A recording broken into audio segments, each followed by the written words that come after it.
Hi, welcome to episode 101 of The Corner of Knit and Tea.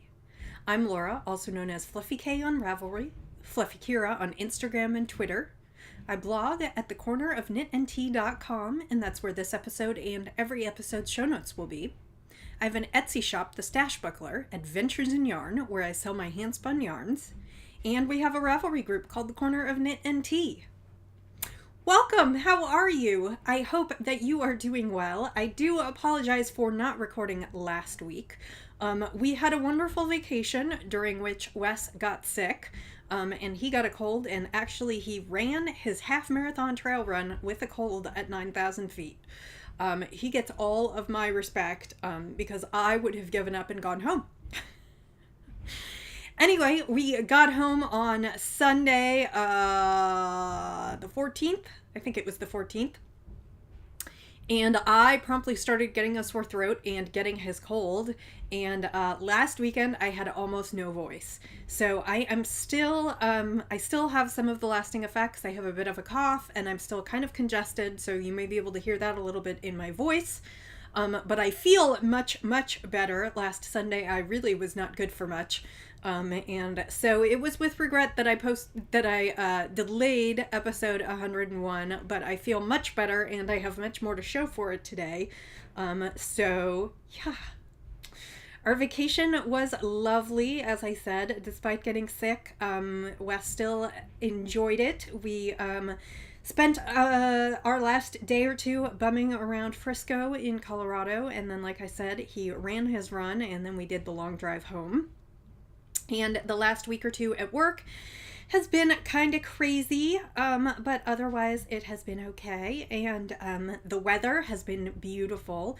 In the last couple days we've had a whole bunch of rainstorms, but it has been in the 80s and quite a bit less humid. And I am starting to feel the siren call of fall. Not quite yet.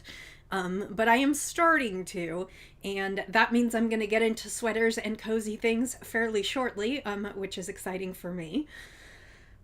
So I guess that's what I have to share today. I do want to thank you all for your lovely comments, and for entering the 100th episode prize giveaway. I will be drawing for those prizes at the end of the episode, and thank you again for being patient and waiting an extra week for that. So let's get started. Today I am drinking Yogi Egyptian licorice tea. I, quote, found this when one of you lovely viewers sent me some. And this has been, I ended up ordering a whole box from Amazon, which was, it was like a case of 6 boxes of this. So I have plenty of Egyptian licorice tea. And I have been drinking it nonstop with honey. I know that sounds a little weird, but it has been great for my throat throughout this cold. And so I have been tearing right through it, but it is absolutely lovely. That's Yogi Egyptian licorice. And if you like black licorice, it is delicious. And I have a new mug to share today. Last week, Jenny the Potter had a short update in her shop. And she doesn't do that very often. Mostly she sells at craft shows. But she had an update in her shop, and she had one mug that I could not resist. She calls this Sunflowers and Dahlia in yellow and scummy greens. And Kansas is the sunflower state, which I just loved. And Jenny the Potter, she had some health issues earlier this year. I cannot remember whether it was wrist or arm or shoulder or exactly what it was. And so she posted throughout the process about how she was trying to adapt some of her creative processes, because she creates each of these mugs individually.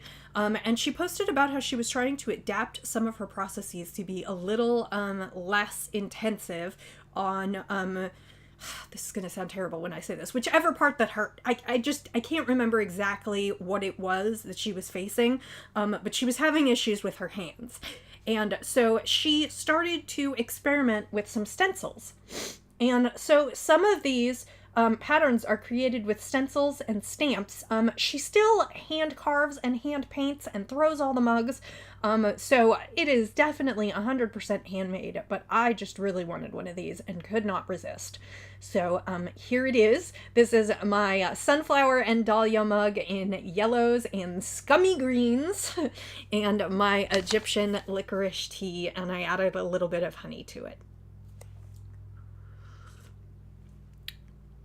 And that is delicious. So let's get on to the stuff. So when I last left you, I was in progress on a whole bunch of knits. I finished a third hat and sent that off to my friend. So I do not have that to show you, but that was a total of 3 hats that I knit, and then I had a 4th at home. So I sent those off on their merry way. I finished a baby hat to go with a baby sweater that I had knit earlier, but again, I also sent that off to its new home. So let's talk about what I do have. Last time I showed you Roxy's 3rd birthday sweater, which was almost finished. I said I wanted to come home and block it and then do the finishing touches, and it is now finished. This is Wee Leavenwick from Gudrun Johnson. Oh, and that's perfect on the yarn color. It is a really cute top-down asymmetrical raglan sleeve. I hope I'm not giving too much away, but that's pretty much what the pattern is. And it's got all of these lovely details with the old shale lace. It is a reverse stockinette, and so it was a pretty easy knit. And then it's got the little pocket, which I showed you last time. Basically, I came home and blocked everything, and then I sewed the pocket on, and I sewed these wooden buttons that I found, which I thought were just really cute and kind of perfect for it. And Roxy's birthday sweater is finished. Now, her birthday is actually not till the end of October, but I have never minded being ahead of time. And I have a big knit coming up, which I will talk about in just a little bit. So this was Threadhead, which is who is Marcy Blank. She's a local dyer, and it was 1 skein of her superwash merino. They come in 8-ounce skeins. It was 560 yards. I want to say I used about 400 yards, I think. So decent size, perfect skein for the sweater. Might even get a sweater out of another one of her skeins next year if I pick one up. But I am super pleased with it. It needs some photos, and then it is just going to sit in wait for Miss Roxy's birthday, and I hope that she is going to love it as much as I do.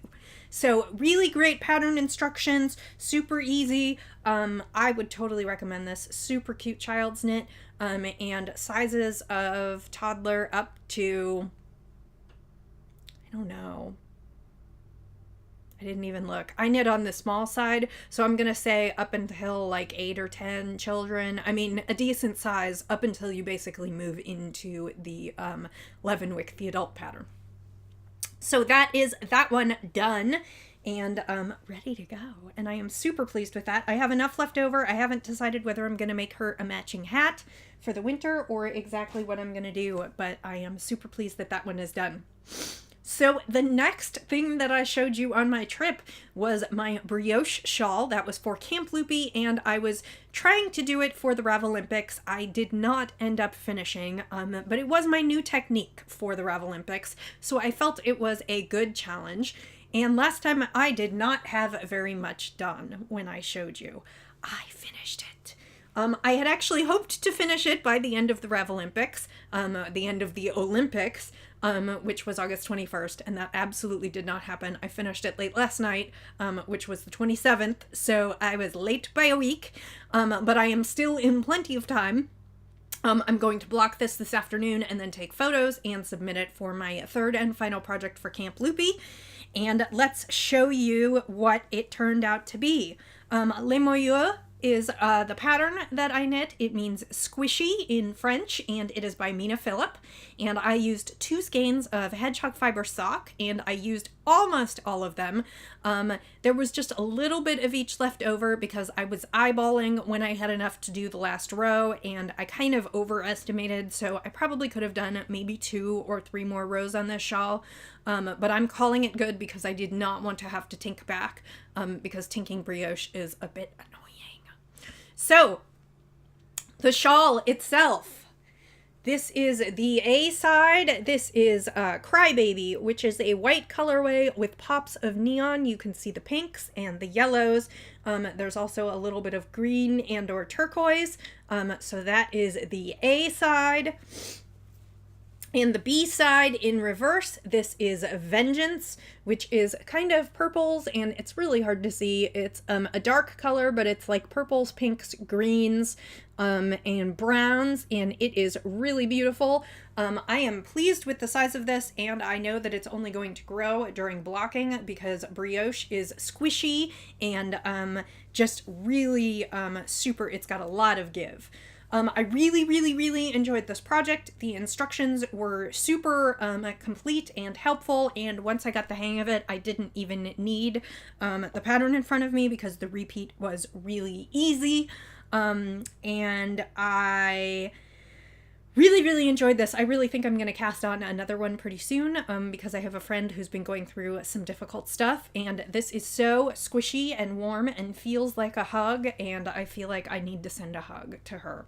So I have some other colors picked out. It's going to be put on hold for just a little bit for the project that I'm going to talk about next. But yeah, so my squishy shawl is done and ready to go, and it will be great for when fall comes. I think I did the asymmetrical triangle, but it actually doesn't look that asymmetrical, so maybe I didn't. I don't know.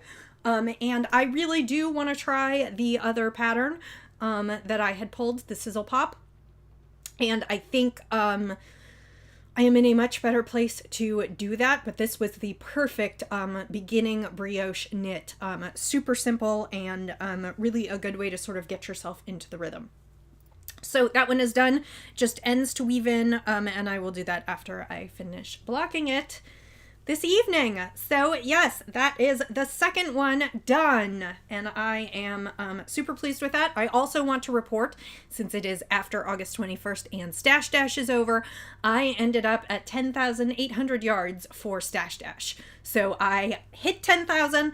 I didn't actually end up officially posting anything in the thread because that was right in the middle of while I was sick, and I was just like, you know what? I did it for myself. I don't need prizes. I don't need recognition. I just wanted to do it. So yes, I crafted over 10,000 meters of yarn this summer, and that includes hand spun and everything that I knit. And so I am super pleased with that. And yeah. So the only other thing I've been working on, and I'm a little embarrassed about showing this because I've had so little progress on it, but I did knit on it this time and I haven't shown it in a while.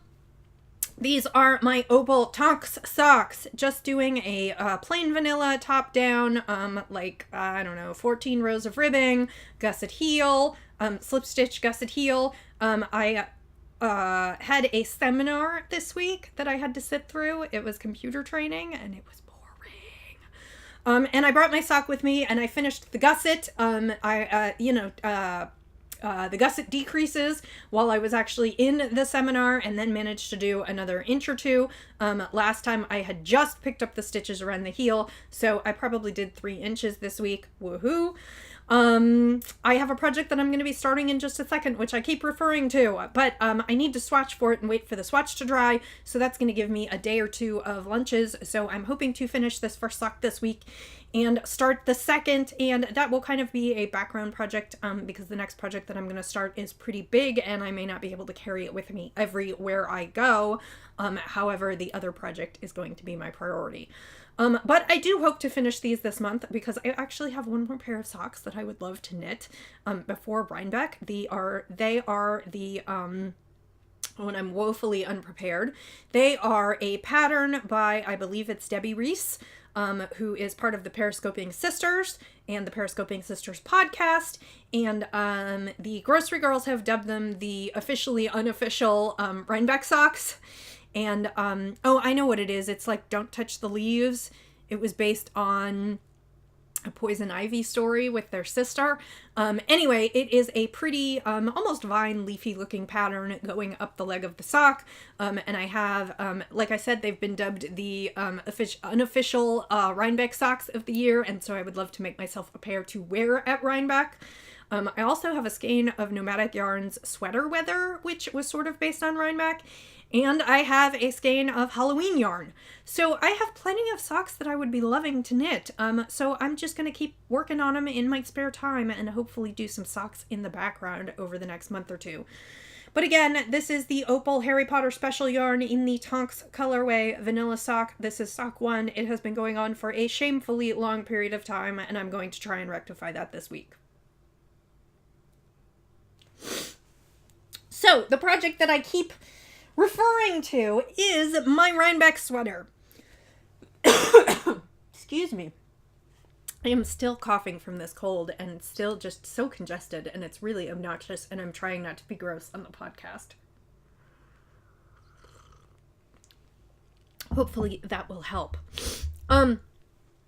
So my Rhinebeck sweater. I am super excited to be going to Rhinebeck this year.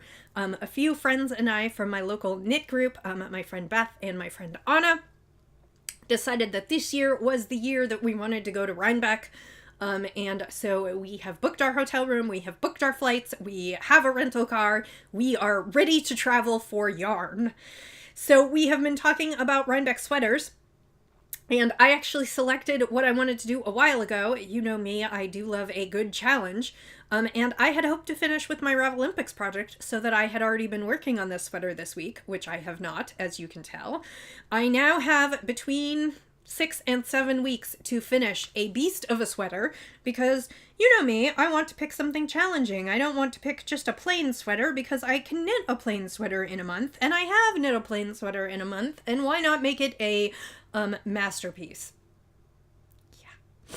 So the sweater I have selected as my Rhinebeck sweater is actually a tunic sweater dress with lots and lots of cables. You know me, this is a perfect thing for me. The pattern is Dallas by Amy Miller, and it is like I said, a tunic / sweater dress. It is worked from the bottom up, sleeves are added in raglan, and then it's got that great big squishy cowl neck, and I am super, super excited. It is knit in worsted weight, and it is meant to have a generous fit. It wants several inches of positive ease. When I looked at it, my size calls for 2,000 yards of yarn. Like I said, I do love a good challenge. So I looked at my options. The sample was knit in Plucky Primo worsted, which would probably run me close to $300 and was a little bit more than I was prepared to spend on a sweater. So I thought about it for a while, and I selected a yarn that was great in cable definition and a great workhorse yarn. I am, of course, talking about my beloved Cascade 220. I just decided that for this project, a simple basic yarn would be great, and Cascade has great cable definition, and I think it will be lovely. Because I am obsessed by green lately, I chose the color, I think it's Irland. It's Irland, and then some of them have an E at the end. And it is not showing up quite as bright on the monitor. It's looking a little bit, darker green than it actually is. It's also a heather, so it has flecks of yellow in it. It is just a really, really nice green, and I'm hoping it's going to be okay against my face. It looked kind of emeraldy, and just a fun green. I had contemplated doing a burnt orange for this sweater, but I was a little afraid, given that the sweater is huge, it is a dress, I was a little bit afraid that I would look like an overstuffed pumpkin. So I need to wind this sucker up tonight so that I can swatch for my sweater. And so the plan is to swatch this evening, or tomorrow evening, let that dry, and plan to cast on for the sweater probably Tuesday or Wednesday this week once I figure out what I have got. I have 10 skeins of this, so I will be sure not to run out. I also opted to go with a heather because I am spoiled by all the hand-dyed yarns that I use and kind of the texture and depth of them, and I think the heather adds kind of an interesting element, and it gives the yarn a little bit of depth in the way that some of the plain colors of Cascade just don't have the depth. So that is the project on the needles. That is going to be my main focus because I have, like I said, between 6 and 7 weeks to knit myself a sweater dress to go to Rhinebeck. And you just watch, Rhinebeck's going to be like 80 degrees this year, and I'm not going to want to wear the thing. So that is the task, and like I said, I might pop in some socks, but other than that, this is going to be my big plan. So you're going to get sick of seeing this because there's not going to be much else to see for the next several weeks. But hopefully I will be making good progress, so there will be lots for you to see every time I see you. Okay, so that's the knits. We're 20 minutes in. I guess I've been chatting a little bit. So let's get on to the spins. Gosh. Episode 99, I showed you a braid that I wanted to start and spin. And I had hoped that I would start spinning it the week before I left, and I did not because I was still working on that big red skein changed. And I just finished plying that the night before we left, so I did not start on the next braid. But the next braid was a braid of kind of muted Southwest colors. It was peaches and mauves and kind of a brick red and some turquoise. And it was a Polworth braid by Squoosh Fiber Arts. And I finished that one. And it came out, ooh, that's like a great colorway approximation. It came out beautifully. It's about 400 yards of a heavy fingering light sport weight. And like I said, it's got all those Southwest colors in there. I think that this would be a great shawl or potentially great socks. It is not superwash, but I still think it would make cozy, squishy socks because Polworth is merino and it is super squishy and soft and lovely. So this one is in the shop if you are interested, and like I said, the colorway is curious, and I think it's all pretty Southwest colors. This week, you may have seen on my Instagram, I decided to start spinning for my Hap shawl. As I talked about, I was going to get a pound of the Fat Cat Knits Corriedale Cross in the smoke colorway. I spun up the first little bit of that during Tour de Fleece, and I decided to make that the main color for my shawl, and so I ordered a pound, and it arrived right before we left. And I decided that I'm going to spin 4 ounces in every other week in between doing other braids for the shop. So I pulled out the first 4 ounces and spun that up into singles this week. The reason it is not plied is because I am going to spin another 4 ounces on another bobbin, and then I'm going to ply them together into one big 8-ounce skein on my mini spinner. So that is 4 ounces of singles, good to go. But I will not spin another bit of this until next week because I have this week's spin pulled out. Time for a new spin. I decided after that I needed some color. This is a braid by Huckleberry Knits. I bought it at the Plyaway convention and I showed it to you then. It is dark purples, reds, pinks, oranges, and yellows, and it is Targhee silk, and it's called the Black Sand Beach. So that is what I will be spinning up this week. It will be destined for the shop. It is a lovely bend. Targhee is super poofy, and the silk will add a little bit of strength and shine. And I am very excited about that one. So stay tuned this week to Instagram, and I will show you this one finished next week. So, guess I rushed through spinning because that was only 4 minutes for spinning. Let's get to what we were all waiting for, which is the prizes. Thank you so much to everyone who left me comments and who entered the thread for the 100th episode giveaway. 100 episodes has been amazingly fun for me, and it has gone by really fast. I can barely believe that we're basically in year... we just finished 2 years of podcasting. That's crazy. I can't believe I've been doing that this long. But I'm looking forward to the next 100 episodes. So thank you for... tuning in with me this far, and if you just started today, welcome. There will hopefully be another 100 coming up around the bend, and let's talk about the prizes. So I had 3 prizes, 2 from me and 1 generously donated by Heather, who is Winemaker's Sister, and she has a wonderful shop on Etsy called Winemaker's Sister, and she donated a chatelaine, I don't know how to pronounce it. I know how it's a French word, and so I know how to pronounce it in French, but it is a great knitting tool. It is like a key ring, almost, and it has stitch markers and a row counter and a pair of scissors, and she said she was going to create a specifically themed The Corner of Knit and Tea stitch set of stitch markers, so that will be a special prize to whoever wins it. I went into the thread this morning and there were 55 entries. We were on post 55. So I ran posts 2 through 55 on the random number generator and got some winners. The first prize is this beautiful skein of spun right round yarn. It is in the colorway Bug Juice. I bought it for Halloween socks, and I believe the beginning of September is the perfect time to cast on your Halloween socks. It is her Superwash Sock 80/20 Merino Nylon Blend, 400 yards. And the winner of this is post number 45, Mama C. So please send me your information. You can PM it to me on Ravelry, or you can send it to an email at thestashbuckler@gmail.com, and I will get your prize out to you this week.